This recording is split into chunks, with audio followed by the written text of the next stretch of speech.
جنگ جالوت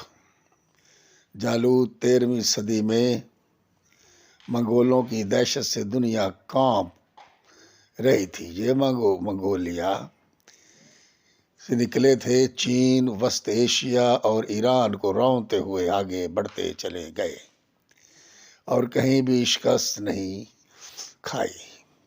انہیں پہلی شکست ستمبر 1260 مصر کے مملوک حکمرانوں نے دی۔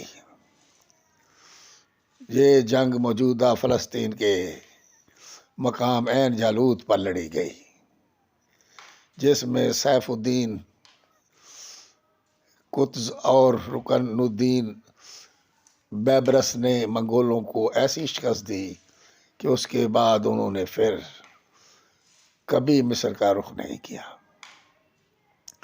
اسلامی تہذیب کے تمام بڑے مراکز سمرقند، بخارا، بغداد اور دمشق کی اینٹ سے اینٹ بجا دی، لیکن یہ مملوکوں کی دلیری تھی کہ جس نے قاہرہ کو محفوظ رکھا اور اسلامی تاریخ کا اہم ورثہ بچا لیا۔